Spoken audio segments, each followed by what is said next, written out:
natin sa ating paglakad sa ating buhay pananampalataya na talagang yung spiritual battle natin yan. Kumbaga, realidad ng paglakad sa ating buhay pananampalataya.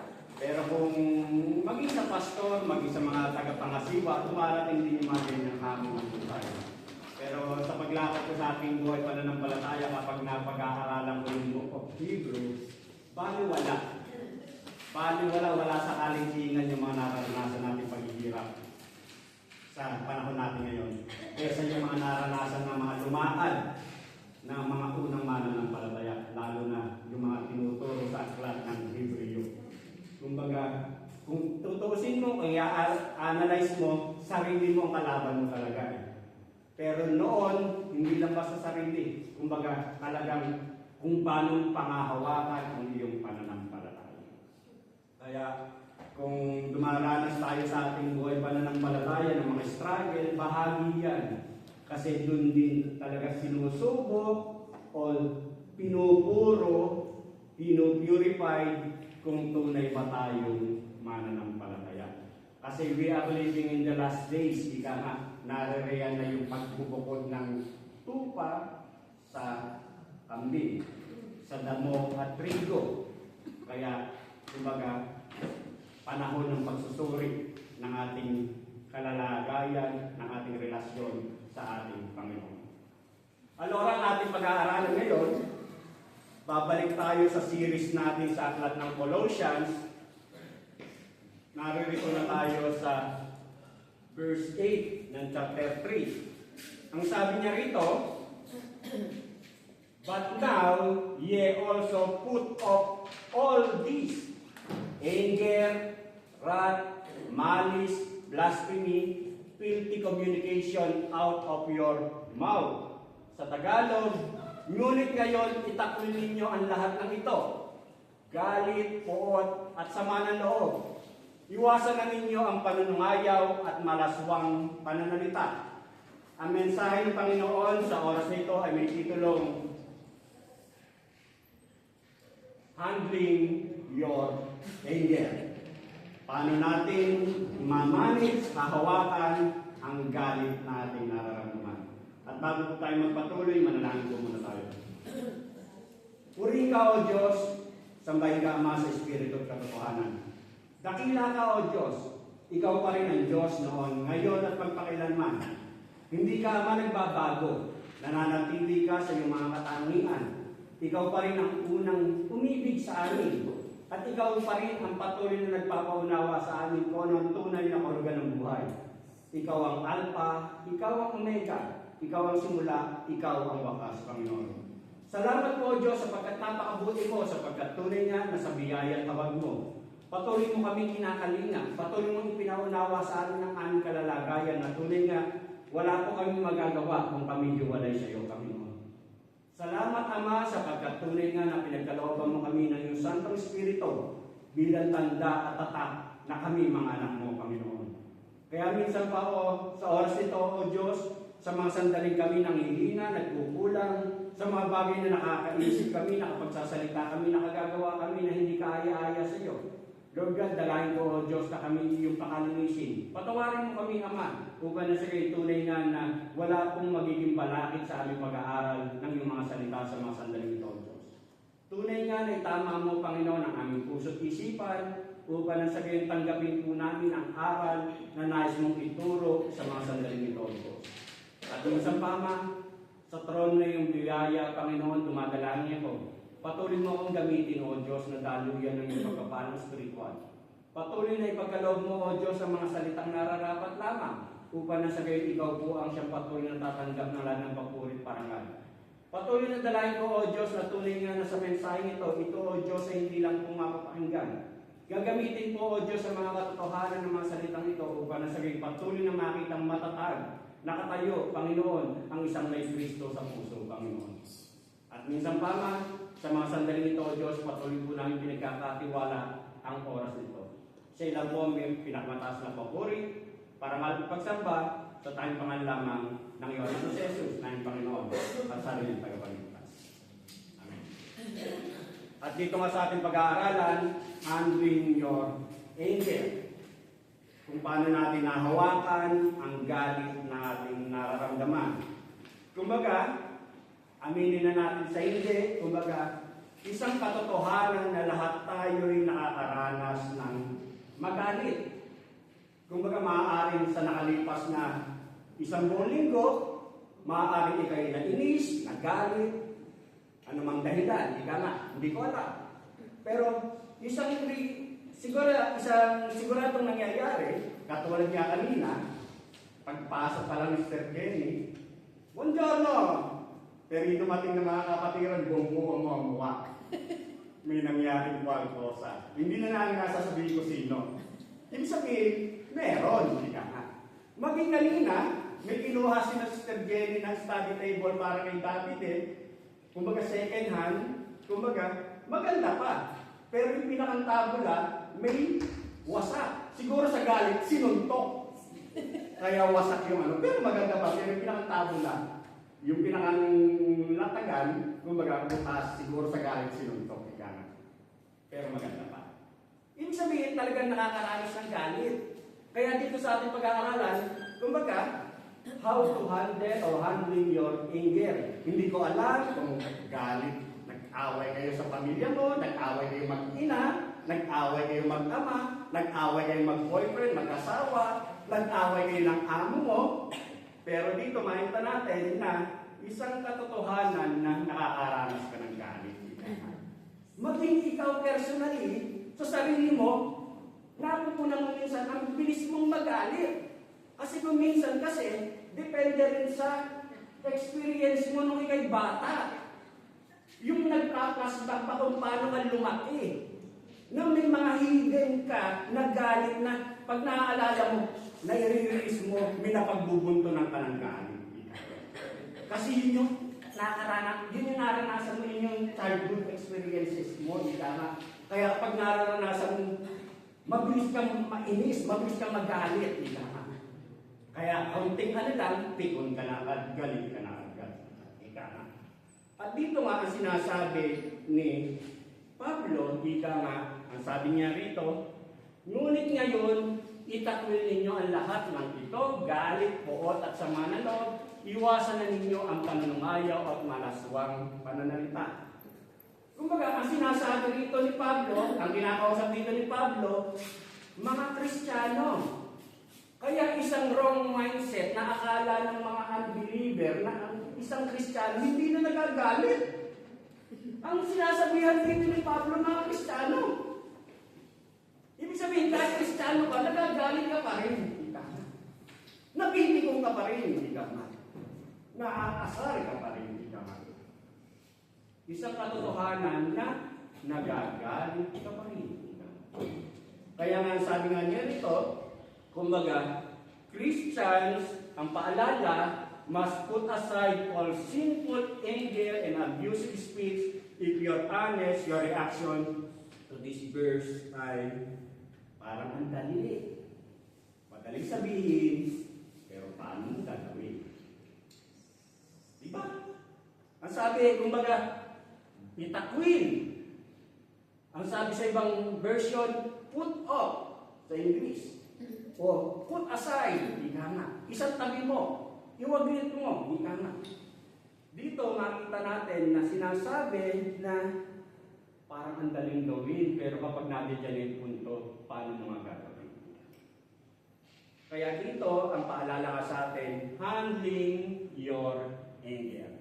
Meron tayong ilang punto na pinapaalala sa oras ito. Ang sabi nga niya rito, honestly analyze your anger to determine whether it is righteous, sinful, or mixed.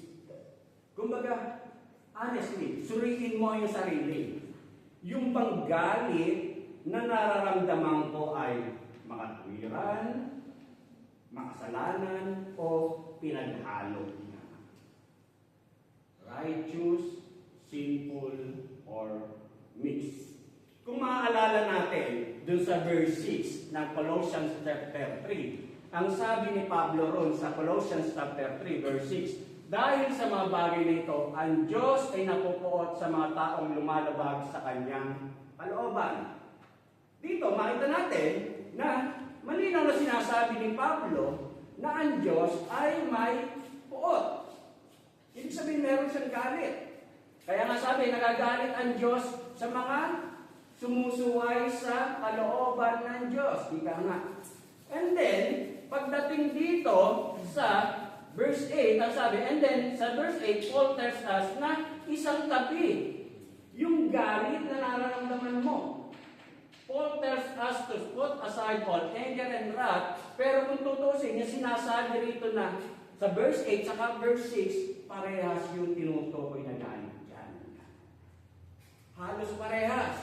Ngayon, ang tanong, kumbaga, kung ang tanong dito, yung sinasabi na, if God has wrath and He gets angry and we are to be godly, kung ang Diyos ay nagagalit at tayo sinasabing makalakad o lumakad tayo ng may maka-Diyos, then why do we need to put aside all wrath and anger? Bakit natin kailangan isang tabi ang galit at puot? Pero mismo ang Diyos ay merong galit at puot. Kumbaga dito, malinaw na sinasabi, at kung babalik tanawan natin ang chapter 3, pinakikita ron ni Pablo ang pagkakaiba ng dati at bagong buhay ng isang may pananampalataya kay Jesus Christ.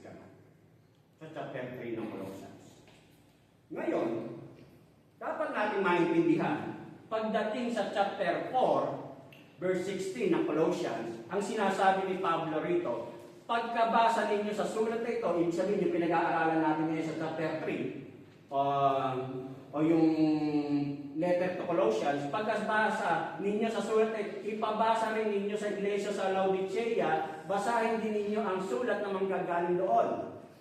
Kumbaga, ang sinasabi rito ni Pablo na itong pinag-aaralan nating sulat dito sa Colossians ay ibigay din ninyo, ipabasa rin ninyo sa iglesia sa Laodicea. At yung sulat sa manggagaling sa Laodicea, basahin din ninyo. Kumbaga, kasi sinasabi na itong mga sulat na ito ay tinatawag na circular letter. Kumbaga umiikot sa church para yung tinuturo rito, matutunan ng iglesia ito. Yung naririto, matutunan ng iglesia ito. Kaya nga dito, makita natin na sinasabi nga doon sa Ephesians chapter 4, verse 26. At kino-quote dito na sinasabi nga doon sa Psalms 4:4, sabi niya rito, nagagalit ka man, sala iwasan, sa loob ng silid, ikaw ay magnilan. Maging doon sa Psalms 4:4, sinasabi nga na nagagalit ka man, sala ay iwasan. Ibig sabihin, huwag ka magkasala. At sa loob ng silid, doon ka magnilay. Ibig sabihin, pag-isip-isipan mo, analyze mo, suriin mo ang iyong nararamdaman. Kaya nga, ang sabi nga niya rito, be angry and yet do not sin. Ang sabi doon sa Ephesians 4:26, kung magagalit man kayo, iwasan ninyong kayo magkasal, agad ninyong pawiin sa kalooban ng galit. Kumbaga ito yung sulat na sinasabing basahin din ninyo, yung sulat na galing sa Efeso. Yun yung sinasabing sulat na galing sa Laodicea. Ang sabi, kung magagalit kayo, ibig sabihin talagang normal na nagagalit ka. Kasi emotion yan eh. Kung magagalit ka, iwasan ninyong kayo magkasala, agad ninyong pawiin sa kalooban ng galit. Kasi nga, isang realidad na kaya mong kontrolin ang galit kung tutusin. Katulad halimbawa, kapag nag-aaway kayo mag-asawa, halimbawa, kapag halimbawa, financially broke kayo, down na down kayo financially, halimbawa, ay yung mga inaasahan nyo ay binilang nyo na agad yung sisiw, pero bugok pala itlog. Kaya galit na galit kayo. Kaya sinasabi ko na, huwag mo kang bibili yan eh, hindi pa natin. May inaasahan naman tayo eh. Ano inaasahan? Nasaan yung inaasahan? Wala naman dumarating. Nagrarambola na kayo, nagkakainisan na kayo. Kaya nag-aaway na kayo. Ngayon may darating yung anak mo. Kaya, siyempre ayaw niyo pakita sa anak niyo nagkakaaway kayo, kakalma kayo. O kaya biglang nag-message si Patronato. May update na. May darating na siyempre ng tango. Kaya bumagda na. Ibig sabihin, na-control niya yung galit niya. O minsan naman, galit na galit siya sa amo niya, nag-away na sila, pikon na doon sa kagagas pa ng guwali ng amo. Away na, hindi na papasok. Pero naalala mo, nagre-renew ka ng dokumento. Hindi ka pwede umalis. Kaya kakalma ka. Ibig sabihin, kaya mo kontrolin yung galit mo. Kaya nga dito, ang sinasabi nga na kung magagalit man kayo, iwasan ninyong kayo, magkasala agad ninyong pawiin sa kalooban ang galit. And then, pagdating doon sa 4:31, ang sabi nga, alisin na ninyo ang lahat ng sama ng loob, galit at puot, huwag na kayong mamubulyaw, manlalait at mananakit ng damdamin ng kapwa. Kung alisin na ninyo, ika nga. Paano nyo kontrolin? Yung mga bagay na hindi na nararapat sa isang lumalakad sa isang mananampalataya. Kaya nga sabi nga niya rito, Paul told these readers to put aside all anger. These and other scriptures show that anger can be either righteous or sinful. Kaya isang malinaw na yung galit ay pwede talaga siyang maging righteous or kasalanan. Kung paano siya na-handle. Katulad halimbawa, ang sabi nga niya rito, righteous anger is the godly reaction to sin or injustice. Pag sinabi ng righteous anger, ay yung nagagalit ka, tugon mo sa parang walang katarungan. Imbes yung God's wrath is set in opposition na talagang ang Diyos galit talaga sa kasalanan. Kung hindi ng tagang punto, pag sinabi mong kasalanan, ayaw ng Diyos yan. Pero kapag yung righteous, kung maaalala natin, maging si Jesus Christ nagalit. Doon sa templo, nung ginagawa niya yung lugar ng kung ano-anong palengkehan o parang binabago yung templo ng Diyos.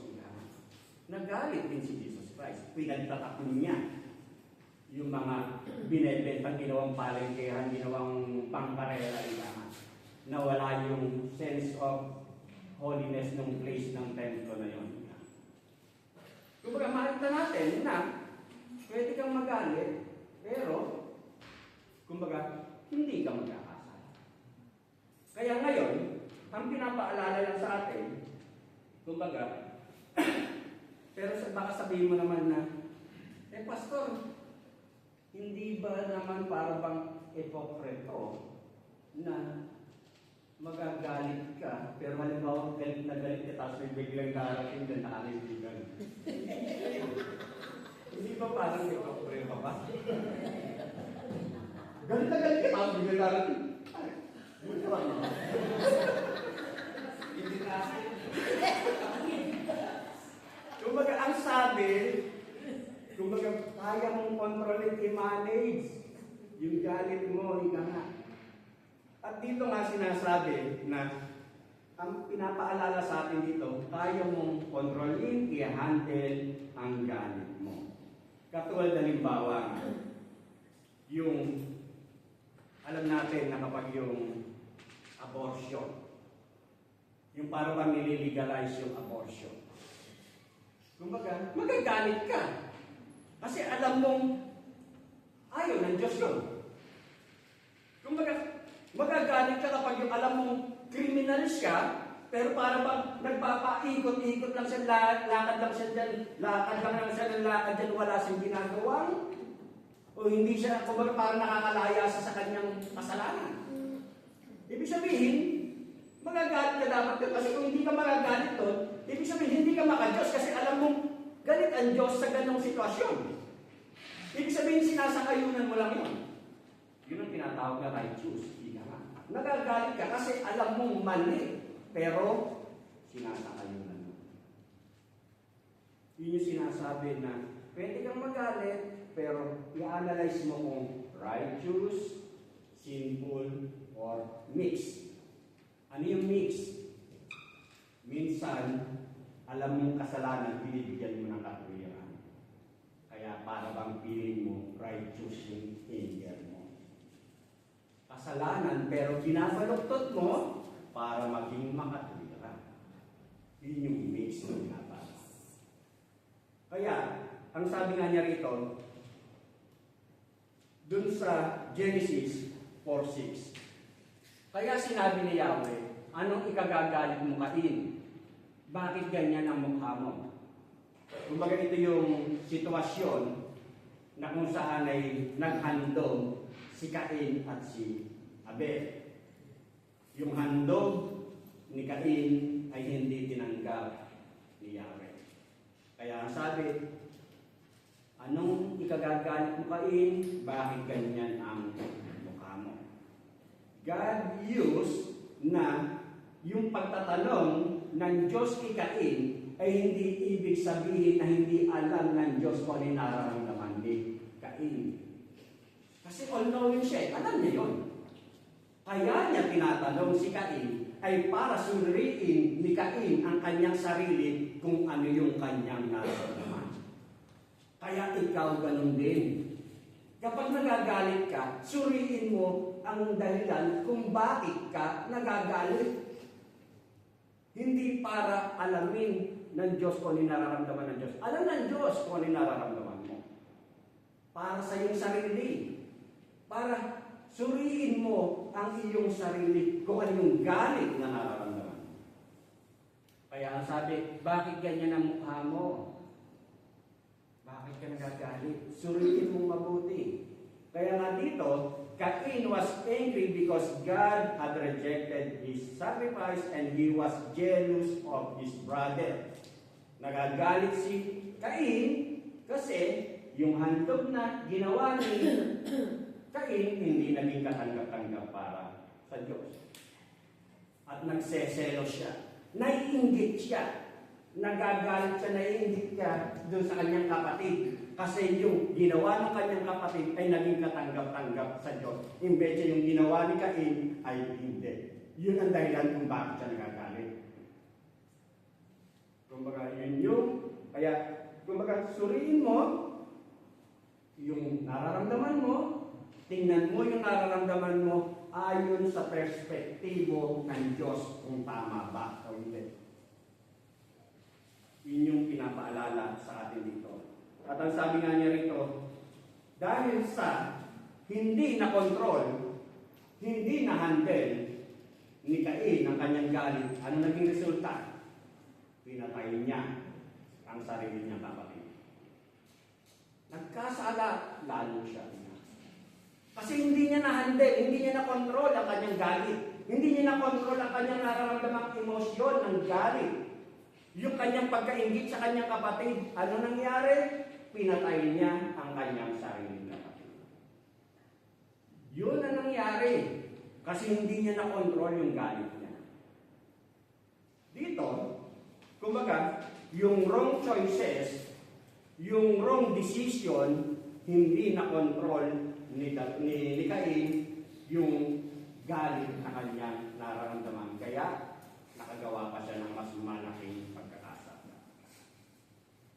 Sa Jonah, chapter 4, verse 1 to 11, ang sabi niya rito, hindi nagustuhan ni Jonas ang pag-uurong ng Diyos sa balak na paggunaw sa Ninive at siya'y nagalit. Para sa halaman ng lahat, sa mga hindi pamilyar, kumbaga, inutusan ni Yahweh si Jonah na magpahayag ng salvation sa Ninive kasi punong-puno ng kasalanan sa lugar ng Ninive. Pero ayaw sumunod ni Jonah, kaya nagtago siya. Hanggang siya, napilitan din sa sumunod kasi pagkatapos ng 3 araw na siya sa loob ng malaking isda. At dito sa chapter 4, sabi nga, kaya dumalangin sa Yahweh, hindi ba bago pa ako magpunta rito ay sinabi kong ganito ang gagawin ninyo. At ito ang dahilan kaya ako tumakas patungong Tarsis. Alam kong kayo ay Diyos na mahabagin at mapagpala. Alam ko rin matyaga kayo punong-puno ng pag-ibig at madaling mapawi ang galit. Ibig sabihin, nagre-reason out. Nagdadahilan si Jonah na kaya ayaw mong sumunod sa iyo kasi alam mong mabait ka, mabilis ka magpatawad. Kaya ayaw ko sumunod kasi yung gusto mo rin lang naman ang mangyayari ka. Mabuti pang mamatay na ako, Yahweh, ibig ko pa ang mamatay kaysa mabuhay. Sumagot si Yahweh, anong ikagagalit mo, Jonas? Jonas, huwag ka magagalit. Walang libong lumakad si Jonas papunta sa silangan ng lungsod at daw po. Gumawa siya ng isang silungan at doon hinintay kung ano ang mangyayari sa lungsod. Sa verse 6, pinatubo ni Yahweh sa tabi ni Jonas ang isang malagong halaman na nagbigay ng lilim sa kanya. Kumbaga dahil nga sa galit ni Jonas, kumbaga nagpakalayo siya, kumbaga napunta siya sa kainitan, pero may tumubong halaman para siya bigyan ng lilim. Labis naman itong itinagalak ni Jonas. Ngunit kinabukasan, ang halaman na ipinasira ng Diyos sa isang uod at namatay. Kumbaga napakinabangan nila sa araw, ikabukasan ay wala na. Sumikat na matinding araw at umihip ang nakapapasong hangin, halos mahilo si Jonas sa matinding init, kaya sinabi niya, mabuti pang mamatay na ako. Sinabi sa kanya ng Diyos, dapat ka bang magalit dahil sa nangyari sa halaman? Siya, oo, nagagalit ako, ibig ko nang mamatay. Then, sinabi niya, tumubo ang halamang iyon, lumago sa loob ng magdamag, at namatay kinabukasan. Wala kang hirap dyan, ngunit nalungkot ka ng iyay mamatay. Ibig sabihin, wala ka naman ginawa nung nagkaroon ng lilim. Ngayon, nung mawala, nagagalit ka pa rin. 11, ako pa kaya ang hindi malungkot sa kalagayan ng Nineveh? Ito'y isang malaking lungsod na tinitirhan ng mahigit na 120,000 katao na pawang walang malay bukod pa sa makapal na hayop. Kumbaga maraming naligtas, pero kumbaga dahil nga para bang patatawarin mo rin naman eh. Bakit pa ako susunod? Pero in fine, kumbaga makita natin na nagagalit si Jonas dito sa eksenang ito na parang bang pinasusunod mo ako pero ang gusto mo pa rin naman ang mangyayari. Kasi bakit? Ang unang hakbang para suriin natin ang ating sarili kung righteous ba o sinful anger yung ating nararamdaman or mixed emotion yung nararamdaman natin ay kapag ika nga yung tawag dito, yung rason mo ay para bang gusto mong manipalahin ang isang bagay para sa iyong gusto mo. Ganon. Kaya ka nagagalit minsan kasi yung bagay na ginawa mo at hindi umayon dun sa gusto mong mangyari, gusto mong imanipula, sa gusto mong mangyari, katulad ni si Jonas, gusto niyang imanipula, na sabi mo, kumbaga magpapahayag ako, gugunawin. Kaso, dahil na mahabagin ng Diyos, pinatawad ng Diyos. Siguro gusto niya gunawin talaga, parusahan, siguro. Ganun tayo minsan eh. Kaya tayo nagagalit. Kasi, gusto mo, yung bagay na nangyayari sa mga sitwasyong ginagawa mo, gusto mo laging papabor sa gusto mo. Isang embarrassing truth na almost always it is rooted sa selfishness. Kaya ka nagagalit. Yung sarili mo lagi ang gusto mong masusunod. Kaya nga sabi nga niya rito, if selfishness had any part in your anger, it was sinful. Kaya kapag ina-analyze mo, nag-pause ka, kumbaga, ano po ba Diyos ang nais mong ituro sa akin sa nararamdaman mo? At na-analyze mo na parang ang sariling rason lang pala. Ay kasalanan pala. Hindi pala yung layunin ng Diyos ang siyang masusunod, kundi yung gusto kong mangyari. Kumbaga yun ang pinakang bottom line, na kapag nakita mo na para bang ang rason kung bakit ka nagagalit ay para yung mga bagay na pang sarili mo, kumbaga, kasi hindi pinag-uusapan dito kung ano yung karakter mo eh. Kung ang karakter mo ay mabilis kang mahalad, o ang karakter mo ay para bang ikaw lagi yung nabibiktima. Ang pinag-uusapan dito ay kung ano yung rason kung bakit ka nagagalit.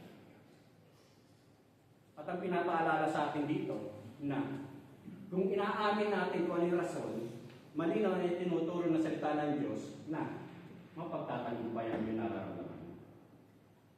Kapag inamin mo sa sarili mo kung ano yung nararamdaman mo. Ang turo ng salita ng Diyos, kaya mo siyang i-counter. Kaya mo siyang i-overcome. Kaya nga sabi doon sa pangalawa, you can control your sinful nature. Kaya mong kontrolin ang galit na nararamdaman mo. Hindi pinag-uusapan dito kung mabilis kang mapikon, mabilis kang high blood. Hindi yun ang pinag-uusapan. Ang sinasabi rito, kaya mong kontrolin yung galit na nararamdaman mo. Kasi nga, sa ating mga Kristiyano, nung mamatay ang ating Panginoon sa Kristo doon sa krus ng Kalbaryo, tinanggalan niya yung guilt ng kasalanan sa atin. At pinagkalooban pa ang isang Kristiyano ng Santong Espiritu na tutulong sa atin para magawa natin yung mga bagay na akala natin hindi natin kaya. Kaya nga, ang sabi nga niya rito, by God's indwelling Spirit, kaya mong kontrolin yung nararamdaman mong galit. Ang sabi nga niya rito, the Bible never commands us to do what we cannot do. Malinaw na sinasabi ng salita ng Diyos na may mga utos ang Diyos na kaya niya iniuutos, ibig sabihin, kaya mong gawin. Yun ang sabi niya. Kaya niya iniuutos kasi alam niya na kaya mong gawin. Ibig sabihin, pag sinabi mong hindi mo nagagawa, para bang sinasabi mong hindi totoo ang salita ng Diyos? Para bang sinasabi mong mas malakas ka pa kaysa sa Diyos? Malinaw na sinasabi sa Proverbs 12:18, ang salitang walang taros ay sumusugat ng damdamin, ngunit sa magandang salita, sakit ng loob ay gumagaling. Sa 14:16-17 ng Proverbs, ang taong may unawa ay lumalayo sa kasamaan, ngunit ang mangmang ay napapahamak dahil sa kapabayaan. Ang taong mainit ang ulo ay nakagagawa ng di marapat, ngunit ang mahinahon ay laging nang nag-iingat. Ang kahinahunan ay nagpapakilala ng katalinuhan, ang di pagpansin sa masamang ginawa sa kanya ay kanyang karangalan. Marami pang mga talata, lalo rito sa Proverbs, na nagsasabi na kaya nating kontrolin ang galit. Kumbaga, pinapaalala sa atin na kaya mong kontrolin kung ano yung galit na nararamdaman mo. Sa Genesis 4:7, ang sabi, kung mabuti ang ginawa mo, karugtong nung kanina, dapat kang magsaya. Kung masama naman, ang kasalanan ay tulad ng mabangis na hayop na laging nag-aabang upang lupigin ka at pagharian, kailangang pagtagumpayan mo ito. Kumbaga pinapaalalahanan ng Diyos, pinapaalalahanan ni Yahweh, si Cain, na sabi, kung mabuti ang ginawa mo, dapat natutuwa ka, nagsasaya ka, hindi ka nagagalit. Kung mabuti. Ibig sabihin, kaya ka nagagalit, hindi mabuti ginawa mo. Kaya ang paalala sa iyo, ay dapat mapagtagumpayan mo yung nararamdaman mo. Yun ang paalala. Pausa, pagtagumpayan mo yung nararamdaman mo. Ngayon, si Cain, hindi niya napagtagumpayan. Kaya anong nangyari? Pinatay niya yung kanyang sariling kapatid na si Abel. Kaya dito, sa atin, ika nga, ang paalala sa atin, kapag may nararamdaman tayong galit, pausa, pagtagumpayan mo yung nararamdaman mo. Kasi pag hindi mo napagtagumpayan, pwede yung mga anak. Sa sobrang galit mo, nag-aaway kayo mag-asawa, biglang sumiko. Nabigwasan mo. Mabuti ka kung kamao lang. Baka kung nasaksak mo. Namatay na ospital. Hindi ka na. Nakakulong pa pa.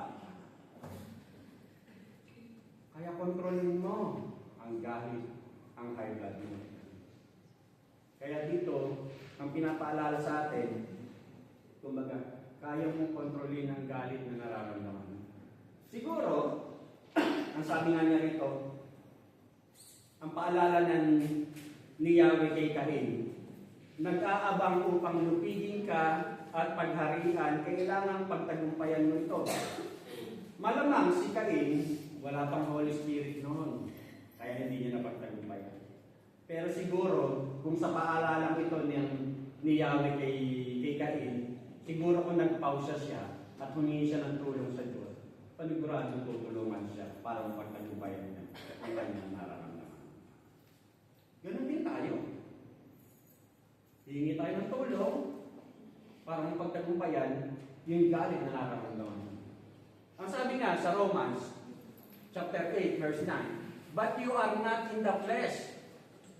Ang sinasabi rito mga Kristiyano, hindi na tayo sa laman, but in the Spirit. So be that the Spirit of God dwell in you. Now if any man have not the Spirit of Christ, he is none of these things.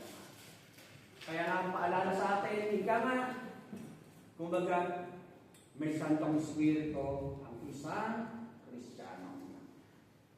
Natutulong sa kanya para mapagtagumpayan ang kanyang nararamdaman. At ang sabi nga sa 1 Corinthians 12:13, "For we were all baptized by one Spirit into one body, whether Jews or Greeks, slave or free, and we were all given the Spirit to drink." Pare-parehas lang tayo. Kung sinabi mong nanampalataya ka kay Jesus Christ, meron kang Santong Espiritu. Kumbaga, mapagtatagumpayan mo, makokontrol mo ang nararamdaman mo. Ang sabi nga sa Galatians 5, hindi may kakaila ang mga gawa ng laman, pangangalunya, karimari-maring na pamumuhay, kahalayan, pagsamba sa Diyos-Diyosan, pagkukulang, pagkapuot, pagkagalit, paninibugo, kasakiman, pagkakabahabahagi, pagkakampi-kampi, pagkaingit, paglalasing, walang taros na pagsasaya, at iba pang tulad nito. Binabalaan ko kayo tulad ng una, hindi tatanggapin sa kaharian ng Diyos ang gumagawa ng gayong mga bagay. Pagdating sa 22-23, subalit, ibig sabihin sa mga Kristiyano, subalit ang bunga ng Espiritu ay pag-ibig, kagalakan, kapayapaan, katyagaan, kabaitan, kabutihan, katapatan, kahinahunan at pagpipigil sa sarili. Walang utos laban sa ganitong mga bagay. Kumbaga, hindi na tayo sa laman. Tayo ay sa Espiritu na lumalakad. Kaya ang pagkakaiba na lamang ay lumalakad ka ba ayon sa Espiritu? Tanungin mo sa sarili mo, lumalakad ka ba ayon sa conviction ng Santong Espiritu? Sa 5:16, "Walk in the Spirit and ye shall not fulfill the lust of the flesh." Kung ang konbiksyon ng Santong Espiritu ang ipinagkaloob sa isang mananampalataya, ang isang susundin mo, kaya mong kontrolin yung galit, emosyon ng galit na nararamdaman mo. Ang pagkakaiba na nga lamang ay kung ano ang siyang sinusunod mo, kung sino ang sinusunod mo. Kaya nga pinapaalala sa atin dito, yield, sumunod, magpasakop tayo sa nais ng Santong Espiritong ibinibigay na conviction, paalala sa iyo. Yun ang pinapaalala sa atin. Kaya nga kapag yung sumusunod tayo sa Diyos, in obedience to God, ika nga, kaya mong kontrolin ang nararamdaman. At dito, ang paalala nga, kumbaga, yung bunga ng Espiritu na sinasabi kanina sa Galatians 5:22, 23, ika nga. May mga bunga ng Santong Espiritu, ika nga. Nandiyan yung kagalaan, kapayapaan, katyagaan, pagpapigil sa sarili, ika nga. Narariyan. Ang sabi dyan, bunga ng Santong Espiritu. Ngayon, siyempre bunga yan. Katulad ng bunga, it takes time to minsan. Kailangan ng nurture. In-nurture, kumbaga, alagaan mo. Bigyan mo ng pansin. Kung alam mo medyo mabilis kang magalit, halala. Bigyan mo ng pansin, kontrolin mo emotion mo. Kumbaga, kapag inaalagaan mo yan, mamumunga yan, kaya nang mamunga yung pagpipigil sa sarili, pag-ibig, kagalakan, lalabas yan. Lalabas yan. Kasi salita ng Diyos ang nagsasabi. It takes time para bantayan mo ang sarili mo. Kung sinasabi mo mabilis ka ma-high blood, mabilis ka mapikon, mabilis ka magalit, eh di bantayan mo ang emotion mo. Kontrolin mo. Pero malinaw ang sinasabi, kaya mo. Sapagkat malinaw ang sinasabi sa salita ng Diyos, meron pang indwelling Holy Spirit sa isang mananampalataya. Ngayon, ang isa pang katotohanan, if you want, you can. Kung gusto mo, magagawa mo. Pag ayaw mo, maraming dahilan. Katulad yung sabi ko kanina kung nag-aaway kayo ng amo mo, alam mo nagre-renew ka ng dokumento, titigilin mo sarili mo kasi kailangan mo pa si amo. Nag-a-apply ako ng citizenship. Kukontrolin mo sarili mo. Kaya mo. Kaya sa malinaw na sinabi, kung ang Kristiyano kayang gawin, maging yung mga unbeliever, nagagawa nga nila Kasi, depende sa motibo nila. Pero isang malinaw na, pwede. Kung gugustuhin mo, magagawa mo. Kaya nga dito, ang sabi nga niya rito, your own experience prove that you can control your anger if you want to do so. Maobserbahan mo sa sarili mo kahit hindi na tayo magkwentuhan, mag-analyze sa sarili mo, paniguradong may eksena na control mo minsan ang galit mo. Kasi depende kung ano yung motibo kung bakit mo pinontrol. Kumbaga, ang isang malinaw dyan, na pinapaalala sa atin na ayaw mong kontrolin yung galit naman. Ang sabi nga niya rito, kahit hindi mananampalataya, nagagawa nga nila. Lalo ka pa kung Kristiyano ka, meron ka pang katulong, may Holy Spirit ka pa, edi lalo mo tayong gawin dapat. Ngayon, ang paalala pa sa amin kanina, meron pang binabanggit dyan na malice, blasphemy, filthy communication na kontrolin.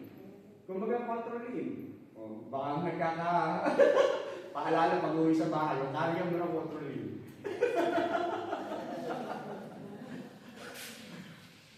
Ang sabi niya rito, yung malice is a great term for wickedness, yung blasphemy against God, kapag yung sinisiraan mo, o kung halimbawa kapag yung may kagalit ka sa kaaway mo, kumbaga sinisiraan puri mo, yung abusive speech or filthy communications, insults o profanity to put down another person. Kumbaga, ilang mga paalala na sinasabing dapat iwasan mo, kontrolin mo ang iyong sarili na huwag mo nang gawin ang mga bagay na yan. Kaya nga pagdating sa Ephesians 4:29, huwag kayong gumamit ng masamang pananalita, sikaping lagi na ang pangungusap ninyo iyawang makabubuti at angkop sa pagkakataon upang pakinabangan ng makaririnig. Kumbaga, isang paalala na kontrolin natin yung ating galit at dito sinasabi nga na hanggang sa maaaring pagkakataon, yung mga bagay na lalabas sa ating mga labi, sa ating mga bibig ay yung papakinabangan ng isang makaririnig. Pangatlo na pinapaalala sa atin, admit your sinful anger and submit to God's sovereign hand. Pag sinabi mong admit, recognize, kilalanin mo. At kapag nakita mo na mali yung nararamdaman mo, confess. Patawarin mo po ako, Diyos. Kasi mali itong nararamdaman ko. Akala ko makatwiran yung galit na nararamdaman ko. Hindi pala. Pansarili pala yung nararamdaman ko. Patawarin mo po. At ang sabi niya dito, admit your sinful anger and submit to God's sovereign hand. Sa 2 Samuel, ang sabi nga 12:13, sinabi ni David kay Nathan, tunay ako nagkasala kay Yahweh. Si Nathan kung gayo'y pinatatawad ka na niya at hindi ka mamamatay. Maging si Haring David na sinasabing dangan after God's own heart, kumbaga, nagkasala. Pero inamin niya. At sa kanyang pag-amin, nagkaroon siya ng kapatawaran. At ang sabi nga sa Psalms 51:4, sa iyo lang ako nagkasalang tunay at ang nagawa ko hindi mo nagustuhan. Kaya may matuwid ka na, ako'y hatulan, marapat na ako'y iyong parusahan. Pag sinabi mong confessing, kumbaga, naamin mo na nagkasala ka. Mali yung nararamdaman mo. Pag sinabi mong confessing, it takes ng meron siyang kaakibat na responsibility. Inamin mo, nagkamali ka. Yung responsibility doon, kumbaga, taking appropriate action na kung nagkamali ako, humingi ako ng dispensa kung kanina ako nag-aalit. Hindi ko naramdaman. Hindi ko na-control ang aking sarili. Kasi tinetake mo yung responsibility na mali pala yung nagawa mo eh. Hindi mo na-control yung sarili mo. At wala halimbawa yung sa kapag magkagalit si husband at si wife, halimbawa. Pag si husband, halimbawa, dito si husband, sorry. Si wife, sorry. Ang daming paikot-ikot. It takes responsibility para aminin ang kanyang pagkakamali.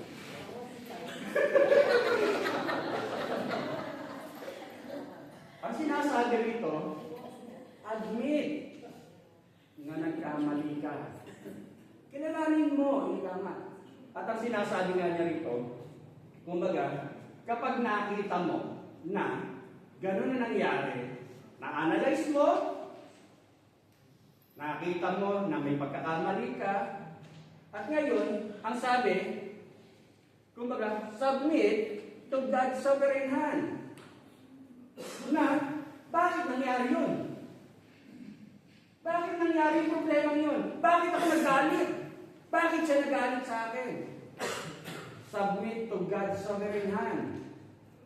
Bakit inalaw ng Diyos na nangyari yun?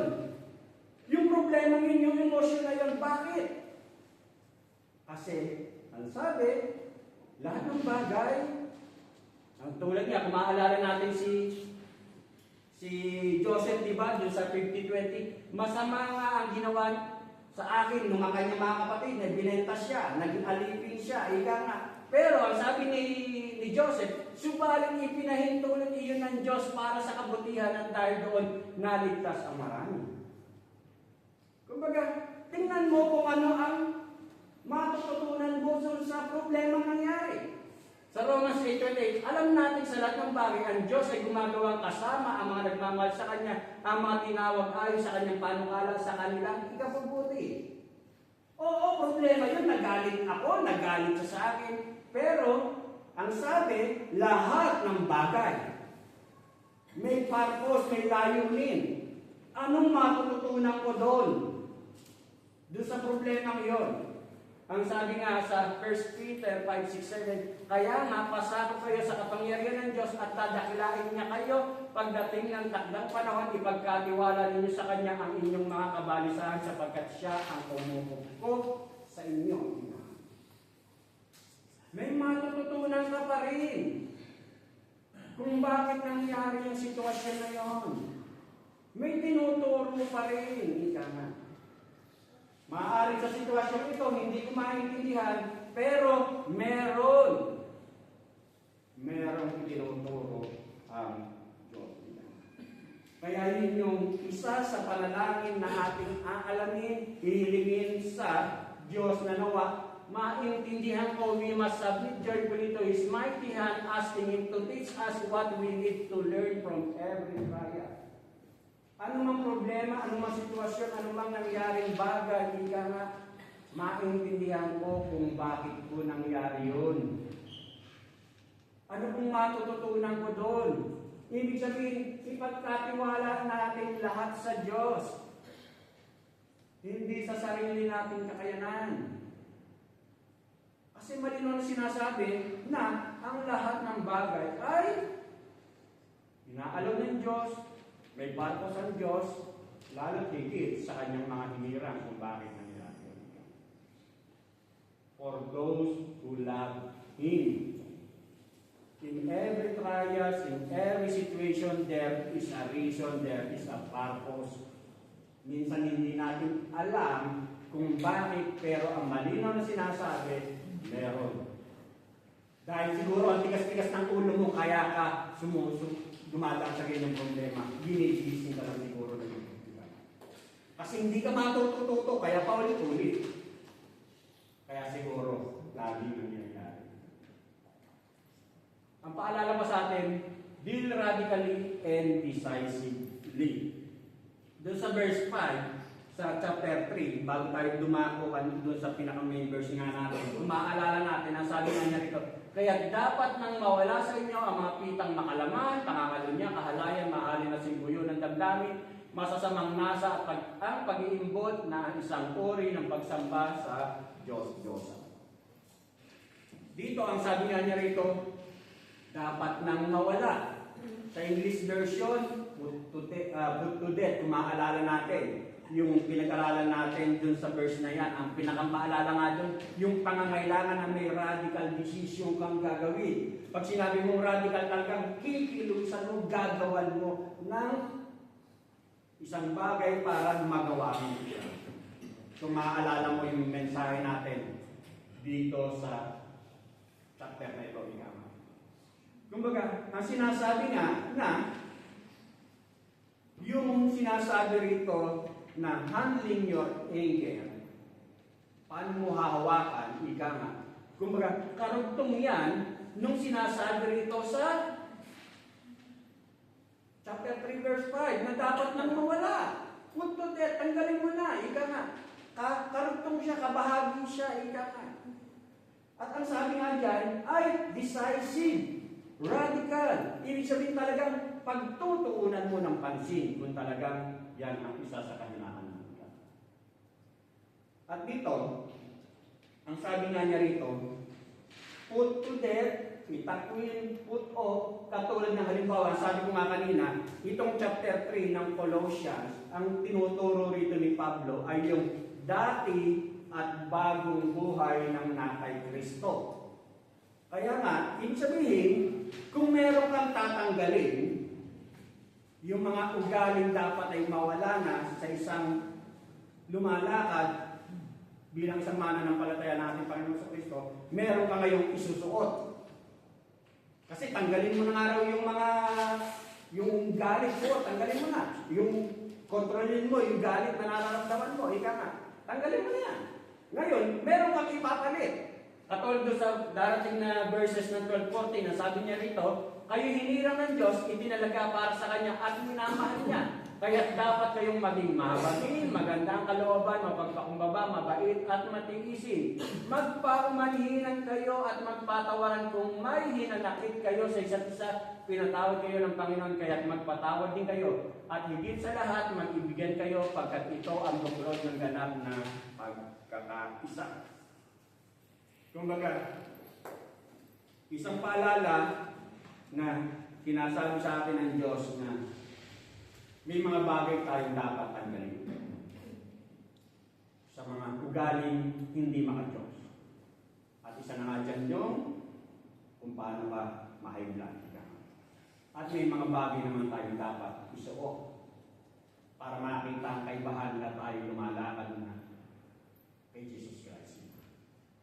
Kaya nga dito, ang pinapaalala sa atin dito na the Holy Spirit produces His fruit of self-control kasi nga may bunga na may bunga ng pagpipigil sa sarili ang isang lumalakad sa kanyang buhay pananampalataya kasi meron siyang Santong Espiritu. Ano ang isa sa bunga? Pagpipigil sa sarili. Ngayon, ang sinasabi, but we are responsible to walk in the Spirit so that we do not fulfill the deeds of the flesh such as anger. Pero, meron tayong kailangan gawin. Ano yun? May bunga na mula sa Santong Espiritu. Pero tayo, ng mga mananampalataya, meron tayong dapat gawin na kailangan natin lumakad ayon sa Santong Espiritu. Para na sa gayon, yung mga kahinaan ng laman natin, kabilang na dyan yung galit, ay ating matanggal. Makontrol siya.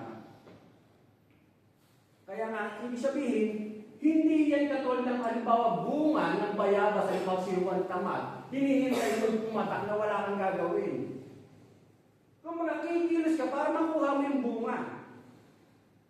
Kung ganun din sa atin. Kung sinasabi sa atin na may bunga ng Santong Espiritu, pagpipigil ng sarili para makontrol mo yung galit mo, pero hindi yan lalabas kung wala kang ginagawa. Kung hindi ka lumalakad sa conviction ng Santong Espiritu, kung sinusunod mo pa rin ay ang laman. Dapat ang sundin mo ay yung Holy Spirit na nasa isang mananampalataya. Yun ang pinapaalala sa atin, ika na dapat nating maunawaan na para ma-handle mo ang galit, ika nga, siguraduhin mo sa iyong sarili kung talaga bang nagtitiwala ka na sa ating Panginoon Jesus. Nagtitiwala ka na talaga sa Kanya na yung mga pagkakamali mo, yung mga kasalanan mo ay pinatawad na. Nagtitiwala ka ba sa Kanya na talagang pinatawad ka na ng Diyos at meron ka ng buhay na walang hanggan? At kung totoong nagtitiwala ka na sa Kanya, naroon na kasama ng pagtitiwala mo na ipinagkalooban ka ng Santong Espiritu na tutulong sa iyo para mapagtagumpayan mo ang mga kahinaan mo at nananahan yan sa iyo. Kung yan yung mga strategy na dapat mong siguraduhin sa sarili mo. At dito nga, kailangan mong lumakad sa ayon sa conviction, ayon sa pagtitiwala natin sa sinasabi ng Santong Espiritu sa atin. Yun ang dapat natin sundin sa ating buhay. Kumbaga, siguraduhin mo sarili mo kung talaga nagtitiwala ka na sa Diyos, at kung talaga nagtitiwala ka na, may Santong Espiritu ka, at kung may Santong Espiritu ka, lumakad ka dapat sa mga conviction na sinasabi ng Santong Espiritu. At siyempre, kumbaga, katulad ng pinag-aaralan natin, para makontrol mo yung emotion mo, yung galit na nararamdaman mo, magtanim ka ng mga ilang memory verse, katulad na yung bawal itong pinag-aaralan natin, na magpapaalala sa iyo para kontrolin mo ang galit na nararamdaman mo. Kumbaga, yun. Katulad ng isang tahanan, ika nga. Sa isang tahanan, para maging maaliwalas sa isang pamilya, sa isang tahanan, ang pag-ibig ng Diyos ang siyang nananahan. Ibig sabihin, yun yung isinasa pamuhay natin. Ganun din sa atin. Kung lumalakad ka, sinasabi mo lumalakad ka sa iyong buhay pananampalataya, dapat ang mga salita ng Diyos ang talagang mananahan sa iyo. Hindi yung Sunday, nakikinig ka lamang, paglabas ka, limot mo na, murado na, wala na. Hindi mo na ina-apply. Kaya nga, dapat ang paalala sa atin, ang sabi nga niya rito, i-meditate natin yung katotohanan na sinasabi ni Pablo dun sa verse 1 to 4, yung mga naunang verses. Ang sabi, binuhay kayong muli kasama ni Kristo, kaya ang pagsumakitan ninyo, ibig sabihin, take an effort. Pagsumakitan ninyo, gumawa kayo ng kilos na paraan. Mga bagay na nasa langit na kinarawan ni Kristo na nakaupo sa kanan ng Diyos, isaisip ninyo ang mga bagay na panlangit, hindi ang mga bagay na panlupa, sapagkat namatay na kayo at ang tunay na buhay ninyo natatago sa Diyos kasama ni Kristo. Si Kristo ang tunay na buhay ninyo at pag siya'y nahayag, mahayag din kayong kasama niya at makakahatid sa kanyang karangalan. Kumbaga, mga ilang paalala na sinasabi sa atin. At siyempre, ang isang bagay din na makakatulong sa atin ay kapag yung nararamdaman nga natin galit. Kapag nakakaramdaman ng galit, ipag-pray mo ang sarili mo. At ipag-pray mo rin kung kanino man galit. Para na sa gayon, i-check natin ang puso natin. Kung alam natin na pinakita ng Diyos na nagkakamali ka, confess. Hingi tayo ng tawad, hingi tayo ng tulong sa Diyos para mapagtagumpay natin nararamdaman natin. Kaya nga sinasabi sa atin dito, ang paalala sa atin, your anger issues won't get better by itself if you do not take radical, decisive action to put it aside. Ang isang katotohanan na hindi magkakaroon ng pagbabago yung pagiging high blood mo, hyper mo, kapag hindi ka magdidesisyon na dapat talagang baguhin ko na itong ugali, itong ngayong taon ng 2026. Kung hyper ako, mabilis akong magalit, dapat ito na, isa na. Ang kalooban ng Diyos ang siyang manahig sa akin. Kumbaga, yun ang pinapaalala sa atin ng Diyos sa mga sandaling ito. Kaya nga sabi kanina, hindi pinag-uusapan dito kung ano yung karakter mo. Ang pinapaalala sa iyo, kaya mo, magagawa mo. Ang pinapaalala ng Diyos.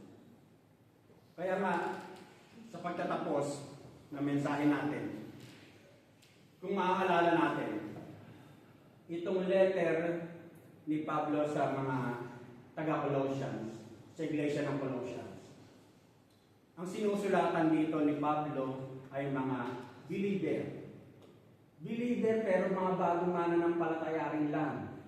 At siyempre mga bagong mananampalataya, ibig sabihin lumakad din sila sa mga bagay na hindi, kumbaga hindi ayon sa nais ng Diyos. Tinuturuan pa lamang rin lang sila, ika nga.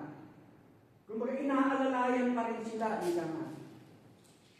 Pero ang isang makikita natin dito, ang sinabi ni Pablo, itakwil ninyo yung nararamdaman yung galit, oo. Maalis blasphemy, tanggalin nyo yan, ang sabi ni Pablo. Pero noon, nung sinabi ni Pablo to, kumbaga hindi katulad natin na sa panahon natin ngayon. Na panahon natin ngayon, pinag-aaralan na natin, advance na. At meron ng mga psychologists, may mga counselor, ika nga, may mga mababasa kang leaflet, magazine, libro, how to handle anger, ika nga. Marami na ngayon. Pero noon, nung sinulat ni Pablo to, wala. Ang sabi lang ay, itakwil nyo ang nararamdaman. Kumbaga, ibig sabihin kaya. Kaya pinapaalala sa atin dito, ika nga, handle your anger wisely and righteously. Magagawa natin. Manalangin na tayo. Ama, maraming salamat po, Diyos, sa oras nito. Salamat po sa aral na pinagkaloob mo sa pamamagitan ng sulat ni Apostol Pablo. Tunay nga, O Diyos, na isang bahagi ng emosyon namin ang magalit. Hindi lang pag-ibig, maging ang galit bahagi po, Panginoon, yung pagiging tao, Panginoon. Kaya nga po, dalayan ko, O Diyos, na sa mga oras na kami nagkakamali, nagkukulang, patawad. At minsan pa, sa paalalang ito na pinagkaloob mo sa pamamagitan ng sulat ni Apostol Pablo sa mga Colossians, tunay nga, O Diyos, na kaya namin kontrolin ang emosyon na aming nararamdaman, katulad nga ng galit, Panginoon. Kaya minsan pa, nasa tulong at biyaya mo, sa pamamagitan na sa itong Spiritong pinagkaloob mo sa iyong mga hinirap. Tunay nga, O Diyos, na ang paalalang ito, gamitin namin, i-apply namin sa aming buhay, Panginoon, upang na sa gayon patuloy na makita sa amin ang kaibahan na may Kristo sa puso, Panginoon. Salamat po sa paalalang ito.